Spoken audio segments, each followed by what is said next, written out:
let's bring on two gentlemen who I think embody transformation on all ends of the coin more than anybody else I can think of. Guys, on all of our behalves, our pleasure to welcome the legendary Jake the Snake Roberts and Diamond Dallas Page to Talking Tough. Yeah. What's up, boys? Guys. Page. It's Page. What do we miss in that intro, Jake? What do we miss there? This is not a beauty contest, is it? No, because I will beat you, all of you. Like he needs to have that head circumcised. Just roll it down like a turtleneck bean.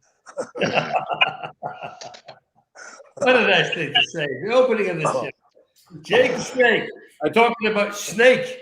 Wait a minute. You're talking about circumcision. Yeah. Just going off somewhere. That's all. Just having fun.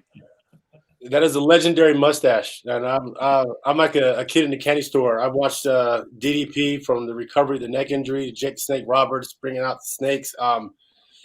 Man, I don't even know where to begin. I'm honored to be able to say that I've spoken to legends. The body of work you guys put in is, it's gotten me through time after time of just. I grew up in a rough neighborhood, so I would stay in the house and watch wrestling, thinking I'm gonna learn some of these moves when I go outside. I'm gonna use them, and my brothers quickly had to tell me, like, "Hey, man, you got a lot more training. You better use those moves." But yeah, it's just some great memories, man. I appreciate it. Get the hell out of there! Run like the wind. So, hey, Paige. How old are you, Jake? I'm sorry to ask you because you can't ask a woman, but I can ask you. I'll be 67 soon. Jeez, man, you're looking freaking awesome. This is insane. 67 soon. A lot to owe to freaking Diamond Dallas there, right? This guy, he's changing people's lives. Oh, millions, man. You know, Diamond's here. You can ask him what you asked me that I can't tell you about the other people at the house. So. I was telling Diamond that everybody's got their own challenges at the house that they're overcoming. Yeah. And they were wanting to know what they were, so I told them they'd have to ask you, Diamond. Oh, let's let Jake check it. When Jake, if anybody, you mentioned the resurrection of Jake the Snake a couple times. If anybody wants to see it who hasn't seen it, just go on Amazon Prime. It's up there, and you'll see Jake is like, just overcome so many hurdles in his life to be. Jake, where would you say you are in your life now and about to turn 67? Well, here's the great thing, man. I was thinking about it earlier this evening, man, just about sunset. It's like, things are so good for me right now that I keep waiting for the other shoe to drop, right? And you know how that feeling is, man. It's like, man, something bad's fixing to happen. But I'm okay if something bad happens now, because I know that when it does happen, that I got the tools to straighten it out without going down that bad street, without using again, without drinking again, without having to lie, without having to cheat or steal. I know that I got myself right. And so I can take whatever comes in me and meet it head on and smile, And that's a great feeling to be able to do that. It used to, whenever I would have things come up or issues come up, or maybe my past came up and barked and bit me, I would run from it. You can't get nowhere running away. You got to go back towards it, man. You got to meet it head on. And whatever the problem is, face it and take it apart. It'd be like getting in the ring and trying to outrun the guy. What the hell for? I'll just wait for him to come around and knock his ass out. Yep. And that's what you got to do, man. You just got to get yourself right. Know that you're walking the line. A lot of faith goes in with that. And just keep smiling, man, because the world's a beautiful place, man, if you let it happen. Yep. And if you can appreciate the simpler things in life, I think I appreciate honesty so much more now because I understand it. Back before I never did. Holy shit, are you kidding me? You know, the drugs and the alcohol, that was just, you know, those were my tools to run with, Yep. to disappear with, to hide with.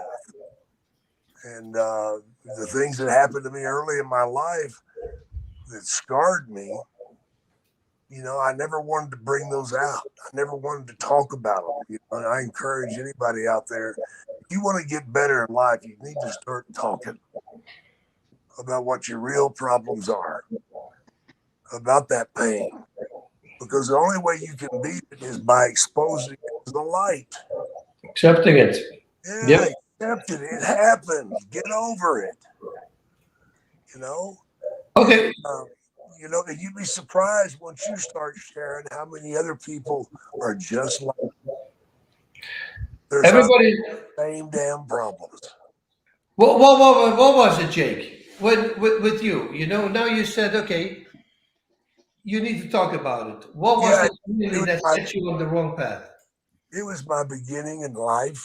You know, my father wasn't a good man. He was a child molester, man. Oof. He raped my mother when she was 12 years old. You know, but back then you just married the young girl and kept moving, you know, different ways. They'd have hung his ass here now, you know. Yeah. Yeah. And rightfully they should have. You know, he molested his own daughters. Oh. He had me molested by his ex-wife. Some ugly stuff went down, man. And, you know, we always hid from it. It's like secrets within the family. Yeah. Never talk about that stuff, you know. And as I got into wrestling, I started running into men that knew about my father. And they would throw that shit in my face. And I didn't believe it. I didn't want to believe it. You know, and as that kept eating away at me, I started to withdraw. And I actually used that as fuel to get ahead because I got so angry about it. You know, anger can be a great tool, man. But you got to be careful because it'll turn around and bite you on the ass too. 100%. You know, and I just know that in my life, I know that all things are possible now. Recovery is possible for anybody that wants it, but you got to be prepared to do the work. You know, Bean's going to find out. He's already starting to enjoy I call it, he's in a pink and fuzzy stage right now. Everything's fluffy and feels good. He's got some work, you know, and I think he's going to do it. You know, he's going to have the right people around him to support him. So it's just a matter of time, you know, and time, if you use it right, it can be a good friend. Oh, nobody's going to mess with Bean, I know that, because he's got a big power group behind him. I mean, somebody touches him or any of you guys, we're all going to come over. Oh, we're all good, man. I almost think it's easier for us because there's 5 of us, where Jake was kind of like there by himself with like he had other people surrounding him, but not like other people going through the same thing that he is at the exact same time. I think that helps us a lot, having the other 5 or other 4 helping, you know, supporting you. Yeah, I was kind of the Frankenstein model whenever I went, you know. They have me wired up to everything, man. We all sat and watched It was tough though, man. resurrection, and it touched all of us, Jake. Yeah, I know. You know, the thing about Dallas was the thing that made it possible. It's real simple. That son of a bitch just won't give up on you. You know, when I would screw up and it would come out, of course, we would address it and then we'd get right back to work. And each time I thought, well, that's it. I blew it this time. I know he ain't going to let me stay now. But he'd just shake his head, man, and just say, dude, we got to work on this. What are we going to do? And he made me part of the, assessing my punishment type thing, what should we do next, to try to help you. He would listen. And he got a lot of help from Steve Yu. And they researched this stuff, man. They didn't know what a junkie was, Mhm. So I was the first to go through, and then Scott come along, of course. But there's thousands of people out there that Dallas has helped through places, man, through dark holes. People that have been abused, people that are overweight and being abused verbally every day. Verbal abuse can be so ugly, man, because it cuts a person to the heart. Yeah. Because there are people out there that will search you out and throw this stuff on you and want to watch you be in pain. There's some ugly people in this world. Yep. Yeah. But the only way you're going to get back with them, man, is just to smile at them, And they hate that shit. Don't smile at some bitches trying to make you miserable. Very true. I like doing that because you make them worry a little bit. You're like, some bitch is smiling at me, man. What's he going to do? Well, you never know what I'll do. Neither do I. I never know what I'll do. Do you remember that feeling that you had when you have this sense of hopelessness? I felt that hopelessness. Oh God, yeah. When you felt the transition from that glimmer of hope starting to come. Yeah. Well, for me, the first glimmer of hope I got was when I lost my first 15 pounds. Because I thought those days of me getting healthy again were long gone. Because I was trying to die. My life was over. And I was just trying to, hurry it up, Yeah. And but God had a different plan for me, man. And every day He reveals something else in His plan for me. Amen. I'm just excited. I really am. Did you ever confront your dad after this whole thing happened? I confronted my dad years ago. Yeah, I told him if he ever picked up one of my daughters, I'd kill him. Wow. How did that go? How was that conversation? Did he understood that he It could was not like do this? water running. He never accepted it. He just let it go. Yeah. He never looked at his problem. Wow. He never looked at his problem, man. I mean, oh man, it's such a sickness, man. And there's a lot more of it goes on than we know. Yeah. Yeah. I hate to tell you guys this, but I can go to Comic-Cons now, and it doesn't happen every time, I hope, but I can see kids that I know are being abused. Yeah. I can sense it. Yeah. And man, every time that happens, I just look at who they're with, man. Because whoever's abusing them will be close by. Mm-hmm. Yeah. Make sure the secret stays secret. Right. Keep them under that thumb, man. Yeah. And I encourage anybody out there that's been sexually abused to get help, man. There's lots of help out there. It's available. Get a hold of me. Get a hold of Dallas. Go to the police. Go to your counselor at school. Tell somebody. Yep. Because it don't have to be that way. It's wrong in so many different ways. Powerful message. I have a 5-year-old and a 3-year-old, so that message hits home with oh man. Be careful where you let them go, man. You never know. Yep. Just because somebody's dressed up over there and lives in a fine house don't mean they ain't got shit to throw. Because some, the best ones at it are the ones that hide the best. Okay, hey, let's see. Was this one of the reasons you started pro wrestling? What was the main reason you started getting into this crazy freaking career? Because I know pro wrestling, I've been a professional fighter. I did everything. And then I went to professional wrestling and I got injured way more than I got injured in professional fighting, So I got I got to really watch out. But so how do you choose a profession like that? Well, the reason I got into it is I was trying to gain my father's love. Yeah. I was, just come out of high school. I did very well in school. I wanted to be an architect. That was my dream.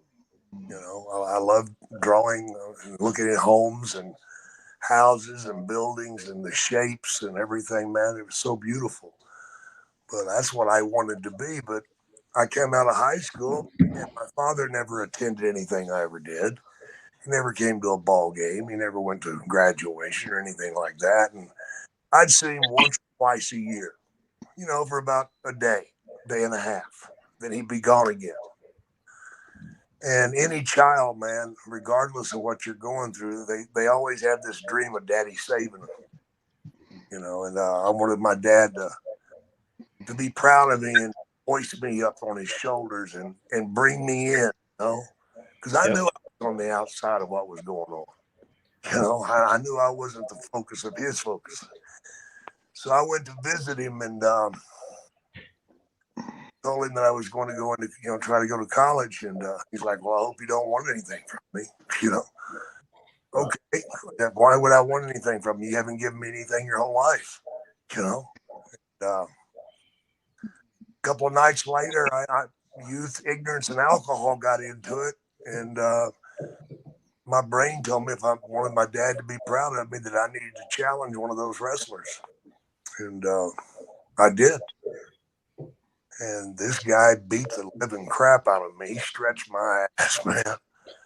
He made me squeal like a little girl, man. All the fans were laughing at me and just really pissing themselves laughing at me. And I was mortified. I couldn't believe what had happened to me. And I crawled back to the locker room because I couldn't walk. And my father looked down at me and said, I'm ashamed of you, you're gutless, and you'll never amount to anything. And that's not what I wanted to hear. And I remember that night because that night is when I made my deal with the devil. I told the devil, man, that I prayed to the devil that night. You help me get to the top of the wrestling world. I'll do anything. I'll cheat. I'll lie. I'll steal. I'll do drugs, whatever it takes to get me to where my father has to respect and love me. So, and the lesson I learned there, man, was you can't expect anybody to love you in the flavor you want. You got to accept what love is there. Yeah. And see, that's not what I believed. I believed everybody should live in the Leave It to Beaver household. But we all know that's not true. That's part of learning life. And that's the reason I got into wrestling, man, because I wanted to break it off of my father's rear end.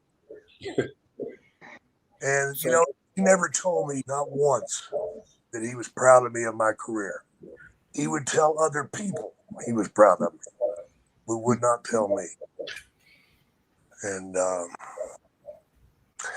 I forgave him for his wrongs I guess about 5-6 years before he died. And you don't get to choose who your father is, And it's hard, man. But all these years later, decades later, Jake the Snake Roberts is a much bigger name in pro wrestling than Grizzly Smith ever was. Oh, does that matter? Does that matter? Is that important? No. You don't think it's important right now, man. Because I've done some pretty drugs in my time, but I've never had anything make me near as high as I get whenever I help somebody. That's the most incredible high I have, man. Is to help somebody stand on their own 2 feet.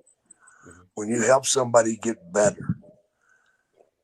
Dallas and them used to be a hard time because I'd go to the store to pick up something and I'd start talking to somebody that was limping or something, trying to get them into DDP yoga. And I'd be an hour late getting home, yelling at me, where the hell's that stuff that we sent you to the store for? Yeah, Dallas, but I brought this guy home. You got to meet this guy, Yeah. I used to drive him crazy with that. Some of that worked out pretty good. He got a good lawyer out of the deal. So, hey, Jake, with that, let's transition over to DDPY Yeah, and Dallas. I don't know if we're even allowed to say the name of the show, so Yeah. we're gonna. Okay, so Change or Die. It's a fascinating, such a great concept. We know what it is. Bean certainly knows it because he's living it every day. For those who may have not heard us talk about it before, can you tell us what Butterbean is going through with you right now and what this is all about? You know, we could have called the resurrection of Jake the Snake Before, Change or Die, right, Jake?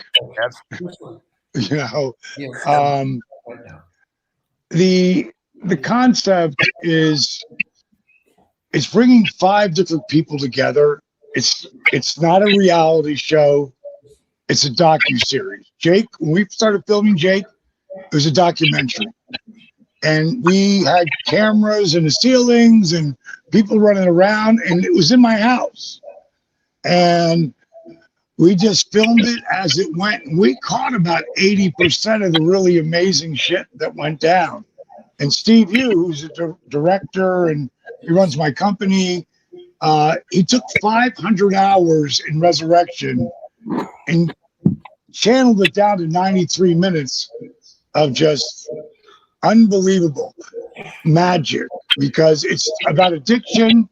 And I'm going to glance over to Change or Die in a second, but Resurrection Jake the Snake is about addiction, so it's dark, but it'll make you laugh, it'll make you cry.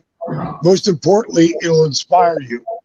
So what we did this time was one of my buddies, Marcus Bagwell, has gone through some really dark times over the last couple of years. And over the last 18 months, he, at one point, God, 8 years ago, he was going to jail. Yeah. And the judge said to him, he must have heard about what we were doing with Jake. The judge said to him, if you could get Diamond Dallas Page to vouch for you, we will put you on parole and you won't have to do jail. Jake came with me to the court and we helped him from not going to jail. And from there, Marcus, mainly the pills, but the drinking and the pills and the drugs all go together. The pills were his problem. And over the last 18 months, he'd been trying to get me to help him. I'm like, Buff, I love you, but you bring so much drama. You're a lot of work.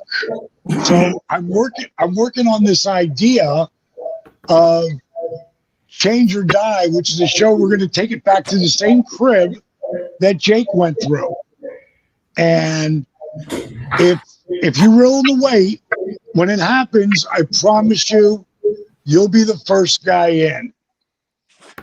And as we went through that journey, he knew he was in when it happened, because everybody was telling him, I'm not going to book you. You're not dependable.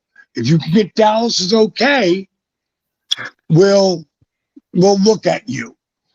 So he knew that it was a lifeline. And then I was doing your show and I started talking about it, and Flex Wheeler said, you need to have Butterbean on that show. And what the show is, and what the docu-series is taking 5 people from 5 different parts of the country, 5 different, completely different people, and putting them in one house and see if it can do this and help each other. Being talked about earlier about gluten-free and dairy-free. When Jake moved in my house, Oh, God. the first thing, we never told him that it was gluten-free and dairy-free. The food's delicious, but if you don't know, this gluten-free and dairy-free started like over 15, 20 years ago. And the reason why it did It's because of the inflammation in your body. The reason why you die is inflammation overtakes your body and you can't just function anymore. And our food in our country sucks. It fucking sucks. It's criminal. So the first thing that we did, because Jake is really bad, but when he gets there and he starts eating real food, and the same thing happened when Scott Hall came in, and you're eating real food, well, the inflammation's going to start to dissipate.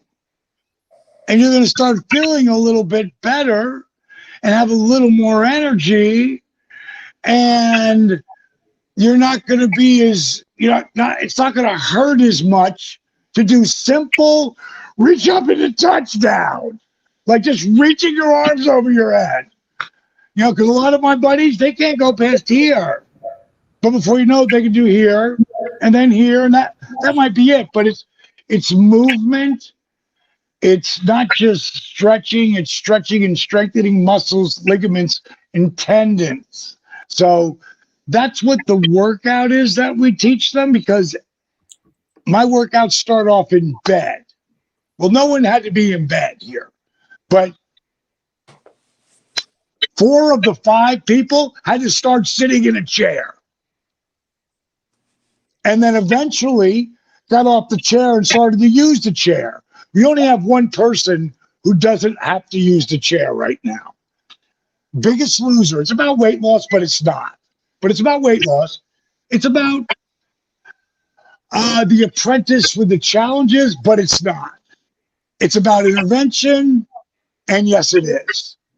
It's about bringing Butterbean Bagwell, a black woman who is 67 years old and easily over 100 pounds overweight, a Latino girl who is 5'8", and when she starts, she's 335. And I've never seen a woman look that good at 335. She's a fitness model, a plus size fitness model, but she's a good looking lady. She got a ton of charisma. And then there's a white boy who is, well, he thought when he got to the house he was 486 pounds, and he's 5'5". Wow. That's Right. what she's on. Yeah. And when he got on the scale, because we have a scale that goes 700 pounds, I have a chair that if you need it, takes you upstairs. But it's not the 300-pound chair. It's the 600-pound chair, which goes from $3,000 to $10,000. But people are going to need a chair sometimes. Blown up for after work or just need it. This kid needed it. When he got on the scale, he was 513 pounds. Wow. And he just started crying. Bean was there. Every single person's heart went out to this kid. All I'll tell you about that kid for right now, first of all, Bean and Buff, and all I'm going to say is they blew everybody away the first 4 weeks. Blew everyone away. Because these two guys are athletes. They know how to friggin' cut back on the carbs for weight. And the other people are as green as grass. So the first 4 weeks, those guys blew everybody away. This kid, his name is Taylor. We call him T-Dog. He couldn't stand for more than 15 seconds. Am I lying, Bean? No, you're right on the money. 15 seconds? I got to sit down. Really at 10. And to see where this kid, and all I'll tell you is Bean was sitting in the room today because my head trainer that works with me, and one of my best friends, he's like my brother, his name is Josh Nair. And he is so amazing with everyone. Some days he does 2 workouts a day. That means he might do 10 workouts in a day because we do it with you. It's not friggin' do this, do that, do this, do that. We do it with you. So you can actually see and understand, okay, now go a little bit farther, go a little bit deeper, you know, and I come in after a week or so and then take people through different programs and take them a little bit farther. And then Josh takes that and builds on that. My wife Paige comes in, does the same thing.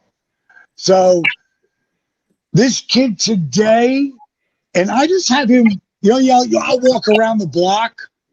He can't walk around the block, but he can walk around the house. And the first time he had to sit down 5 times. Yesterday, he sat down twice very quickly and up in 15 seconds and beat his best time ever around the house. You know that show, My 600-Pound Life? Mm-hmm. That is the biggest, most fucked up thing as Biggest Loser. Because Biggest Loser, their inspirational part's cool, but they're behind the scenes shit. Because I've talked to so many of those people, they beat the fuck out of them. Falling on the treadmill, face down. He's like, oh my God, what the fuck? It's like the Jerry Springer of fucking workout shows to me. Our place, we give a fuck. And is there this sometimes? Abso-fucking-lutely. But that's not what we're pushing. We're pushing this. And we're 6 weeks in, and we were going to go 3 months. And my business partner and I, Steve, you today, we talked today, we need 4 months. We need 4 months. But the only way people can stay, because Bean and Buff, they go and work every weekend. I lose so much when they leave because, like you saw, Bean, he walked in almost bent over completely, and now he's up to here pretty consistently.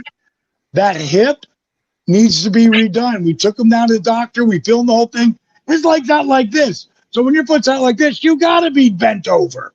Yeah. So the goal is to get Bean to freaking get the surgery on the hip. And I told him, I need 4 weeks after that. 4 straight weeks. Because he sits in a damn car for 8-9 hours sitting. That goes against everything we're trying to do. We're trying to lengthen. Yeah. I said the same thing to Buff, whose knee is so fucked up because he was whacked out on somas and crashed his fucking car. And if you saw his knee and his leg, you'd go, whoa, that's a year later. Now we got him in hyperbaric chambers 4 days a week at 30 PSI. Mine are 15. These are the glass tube at 30 PSI, which is like it's like 75 feet below sea level. And oxygen coming in and healing your body. Not just your brain, too. If you saw his skin, he looked like he was dying when he got there. Now he looks alive, and there's color in his eyes, and he's not pilling up. So much better. Huge difference. I mean, Paige, the difference is amazing, man. We see it. It's so clear. Incredible. So that Today, like I here at the house, I got a doctor's appointment tomorrow. My granddaughter pulled up about the same time, and I was sitting in a scooter chair before, and now I'm on my crutches. For the first time, they come running up to me. How'd that feel? How'd that feel, Bean? Yeah. Yeah. Jake's got his kids and his grandkids. We all went fishing up in when we were down at Mania. We all went fishing. He got the boats for us. We all went out fishing. You know, it's all about quality of life, and that's what I'm trying to help people get. We teach them how to eat. We teach them how to train. More importantly, we teach them how to think. Reboot the negative bullshit you tell yourself and live life with a positive attitude. Now, I'm positive, I'm positive, I'm positive. It's like, what's the story you tell yourself? Jake and I had a great story. That was one of the very few things that wasn't on film. But I was in the kitchen, in the crib, same place that Bean's at. And Jake came down and he punched. He was so mad, he punched the marble counter. And he goes, I'm such a fucking loser. I go, bro, what's the matter? What's the matter? He goes, I'm such an idiot. I go, bro, stop saying that. Stop saying that.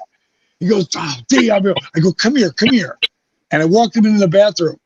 I said, what do you see? He goes, a fucking loser. I go, stop saying that. I go, look at the t-shirt you're wearing. And the t-shirt said, wasted youth. And I go, every time you wear that t-shirt, bro, that's what you say. You should be wearing positive energy. You should be wearing unstoppable. You should be willing to never give up. He said, you know what? And it clicked. He goes, you're right. And he came downstairs and he wrote this out. What did you write, Jake? My history will not be my destiny. Powerful. Yeah. That's it. That's the quote on the t-shirt right there. Yeah, absolutely. And Dallas is right about the story you tell yourself, man. Yep. You got to believe in yourself. So there. It's all, it's your head, it's your heart, all working in unison, man. It's a great place to be, and I'm excited for the people at the crib because I know what's going to happen. It's like I know this movie is there's film. I already know the ending to it. It's like, oh man, I want to tell them, but I can't. Yeah, it's awesome, man. It really. Jake and Paige, what can somebody that's really hurting do for themselves if they don't have a Diamond Dallas Page in their lives? What's like a basic piece of advice you can do for somebody to start turning it around? Well, that one. I'll tell you the easiest thing, because I ain't pitching shit here. I give my app out for 7 days so people can do exactly what I'm going to tell you. If you go to ddpyoga.com or ddpy.com and you get the app, 7 days are free. Kill it after that. Because in 7 days, you go on that app, the very first thing you'll see is the list. You hit that video, and I'm going to tell you what the list is. People see literally thousands and thousands of people, tens of thousands. If you go to ddpyoga.com, just DDP Yoga, one word on Facebook, fuck what I'm telling you. Fuck what Jake Butterbean's telling you. Just go DDP Yoga, one word on Facebook. Read what people write. It started with a buddy of mine named Chris Gabriano. Then it was 5 people. Then it was 10. Then it was 100. Now there's 70,000 fucking people that help each other. You can't fake that shit. That's one of the things I have you do on the list. The other one is figure out what your why is. The very first thing that we ask you to do as a contest is what, Bean? Why are you there? Why are you there? And we make a video of it. And you tell us why you're there. That's the number one thing. Later on, we'll teach you how to set goals. There's so many inspirational things on that list. And everyone who does the complete list, their life they don't just change their life. They start owning their life. And that's what we want to be. And everybody here was a fucking athlete and a hell of an athlete. But as an athlete, you beat the fuck out of your body, which leads to can be a really horrible friggin' golden years. Yeah. They're not horrible for me. They're not horrible for Jake. Are they still sore? Hell yeah. Are my knees still bone on bone? Yeah, but I fight it every day, every morning, every night. I fight it and hold it back, because when you stop, that's where you're fucked. That's where you're fucked. Get the knee surgeries, get the hips replaced, whatever you got to do. I have none of that shit yet. And I turned 66 last week. So it's all about movement and strength built into the movement, which creates the mobility that helps you hold back the hands of time. And that's what everything that I give you on the list is there. And if you want to keep the app after that, keep it. If you don't, blow it the fuck off. But the bottom line is, if you do everything on the list, no matter what, it'll change the way you think. You think. Paige, if you don't mind, I want to offer an unsolicited testimonial here. A couple of months ago, you and I were speaking, and I think we had talked. I had done like 15 days in a row of DDPY after years of not doing it, and I was feeling great. And then, like a fucking idiot, I stopped doing it. So I come back from the trip I was on, just beaten to death and more exhausted than I've been in I don't know how long. I'm 60 now. My story I tell myself is my body's wrecked. I know it's a story. So maybe in honor of tonight's show, maybe just because I knew I needed it, I put on DDPY today on my TV. I did one workout. It was 15 minutes. It was a beginning workout. I did the list first.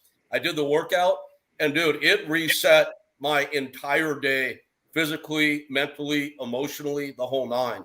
So I just want to echo what you're saying. People out there, if you're having a hard time getting started, do something. All you need is an internet connection. Go to the library and get it if you have to. Try out what Paige is saying. Try DDPY. It's a life changer. It don't matter what kind of condition you're in. There's a program that will work for you. I guarantee it. I gotta go, guys. I'll talk to you later. Thanks, Jake. Thank you, man. Thanks so much for joining us. All right, bro. The other day we had Josh works everybody one-on-one, but the other day was the first time ever, right, Bean? All 5 people were working out together, which is really friggin' cool, man, because they're all at different levels, but they all can make it their own, which is super cool. I had a question I've had for probably 25 years. I've always wanted to ask you. When you were rehabbing your neck injury back in the day, what was that small, still voice telling you in your head? Like, what did the motivation sound like from in the internal aspect of it? Because as athletes, we all have a small, still voice that tells us how to achieve goals. What was the voice telling you? Well, let's go back to before the neck. It was the back, and the back is what. When I didn't start wrestling when I was 35. My career took off when I was 40, which was in 96. Yeah. 97 and 98. I was doing 274 plus days a year in the ring. Wow. Bouncing and banging. And one of my matches at that time would be the equivalent of 4 to 5 car accidents for a normal human being. And we all know that it's incredible what you can get used to, And one night we were in a tag match, and Kevin Nash picked me up and powerbombed me, and I thought someone shot me in the back, like with a shotgun. And what had happened is I ruptured my L4 and L5 so severely, I had 3 spine specialists tell me my career was over. I had finally gotten paid, even though I worked on top. 97 and 98, I headlined 13 out of 24 either main event or semi-main event pay-per-views. Like the biggest in the company. The second biggest ever was me and Malone from the Utah Jazz against Dennis Rodman, Hulk Hogan. Me and Savage was number 5 of all time, our first one. I was living a dream on such a level. I finally got the multi-million-dollar contract, and we see this happen to a lot of athletes because they normally get paid at the end, and then they get hurt, and they never have the career when they make the money. So many of them don't. Well, when I blew my back out, when I went to the third doctor and he said the same thing, like your career's over. The emotional gravity, that's what I call it, pulled me down hard. And everyone gets depressed. Everyone goes down. And I'm going to name some of the biggest names in the world. The Rock, Obama, Trump, Oprah, Tom Brady. Like the biggest name, they all go down. They don't stay there, though. I don't give a fuck how bad it is. They start picking themselves back up again. So I pulled myself in the woe is me, poor me, what the fuck. And around that time, my wife, Kimberly, we were married, and she came up and she was soaking wet. And I go, what are you, killing it on that Stairmaster? Because I'm in bed. Because I ain't moving around. I ain't doing shit. She goes, I'm doing that yoga, that power yoga. You should try it. I'm like, that's not from yoga. She goes, no, it is. And I said, I ain't doing fucking yoga. And I was like, so like, fuck yoga. And then she started bullying me. Like, you just signed a multi-million-dollar 3-year deal. You do everything. I'm the first one to ice his body ever in professional wrestling by 5 years. And the only reason people started icing their body, because we got trainers 5 years later. Wow. I iced my knees and my back. I would leave the building the last 4 years of my career, ice pads under ice packs, not the friggin', baggy. Screw on ice packs underneath both t-shirts, on both knees with ace bandages, and one on my back. And that's how I drove to the next town. Stopped to friggin' get gas, filled up the ice bags, put them back, and kept driving 100, 200, 300 miles. The bottom line is, she gave me like 5 different yoga people, and I picked a guy who would end up being a buddy of mine named Brian Kest. He trained, you want to know why Kareem Abdul-Jabbar played until he was 41? Guys in the NBA don't play past 35. No. He played till he was 41, and he's the leading scorer of all time. Now, LeBron, college, starting as friggin' an 18-year-old, there's a really good chance if he doesn't get hurt, and he ain't getting hurt, friggin', he's going to break that record. But it's going to take someone like LeBron to break that record. But he ain't there yet. But friggin' Jabbar had Brian Kest as his instructor. And he did a bunch of friggin' athletes and shit. So I started doing it. There was no modifications. Everybody was Gumby. They could do all sorts of shit. And it was frustrating. But I was forced to figure out modifications. Like in my shit, all my beginning stuff, and I mean beginner, intermediate, beginner, advanced, has modifications. Now, once you leave there, I assume you know the modifications. So I talk about them, but I don't stress it. I'm more about the workout. But modifying and making it your own, that's why I can have 500, 600, 700-pound people do my workout and get unbelievable results because they can modify and make it their own. And one night I just started to mix the rehab. That I had both shoulder surgeries by that time, both knee surgeries by that time. So I knew a lot about rehab. So I started to mix that together. I threw an old school calisthenics, done with a slow burn movement, and then something that's just time under tension, like weightlifting. And I call it dynamic resistance. And Bean's right there. And pushing and pulling with no weight. Every time you flex or engage a muscle, your heart has to beat faster to get the blood to the muscle, so you jack your heart rate up standing still. So now I got a zero. My lawyer made me say minimal joint impact workout, kick-ass cardio, dramatically increase your flexibility, strengthen your core at a different level with minimal joint impact. At any point in time, Jesse, I can take either one of my feet, pull it up, put it in your face, and Wow. pull it over my head Wow. and have a conversation with you at 6'4", 228 pounds of twisted steel and sex appeal, and and 66 years young. At Yes. any point in time, waking up in the morning, I can do it. A little bit more challenging then, but this is, if you're an athlete, all you gotta do is, there's so many wrestling fans out there that are top athletes. Mhm. Just look at Chris Jericho.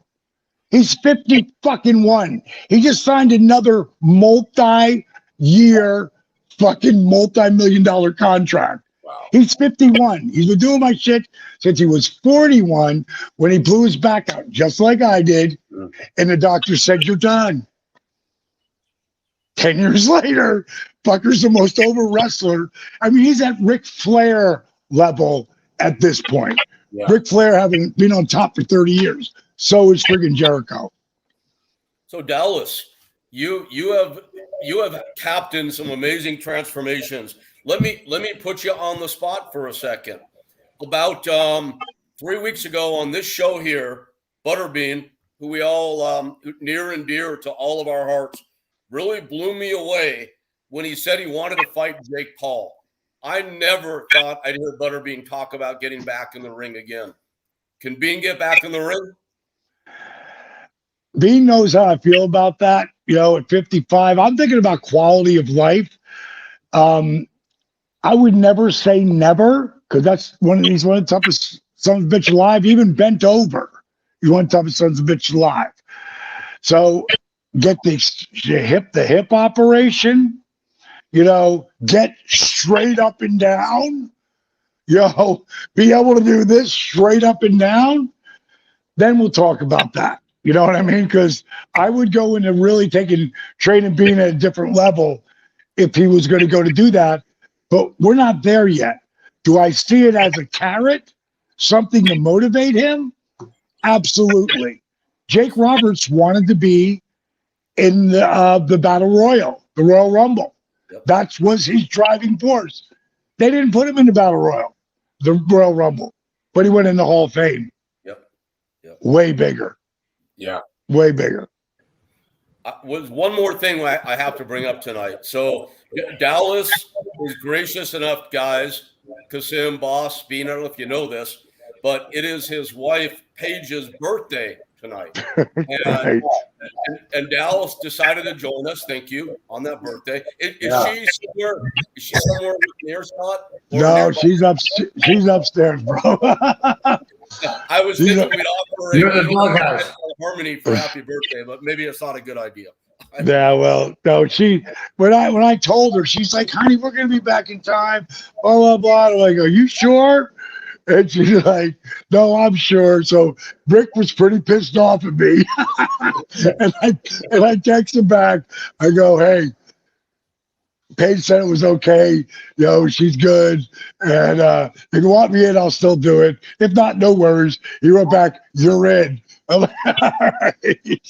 Well, I wanted to do it. I didn't want to put her out, but she's a very special human being and my favorite human being on the planet. Nice. She's Well, awesome. happy birthday to the missus She's for sure. absolutely awesome. Man, she's a great lady, man. Man, happy birthday to Paige from all Happy of us. birthday, brother. Yeah. Happy birthday to her. So, gosh, Dallas, thank you for joining us. Yeah. It's I can't wait to see the mountains that you continue to climb because you're always achieving new heights, and feel very blessed to have you and Jake on tonight. Jake, thank you for joining us. Yep. Amazing, and God, guys, what a collection of superstars I get to share the screen with tonight. So, Bean, Kasim, Boss. Thank you all, man. Always a pleasure seeing you guys. Oh yeah. Dallas. Thank you, fellas. Thank See you. ya. Man, Dallas, Bang. man, freaking awesome, brother. See you guys. Unbelievable. Good night, all. Good Bye, night. See you guys. soon. Go to your wife. Make Yeah. love. Exactly.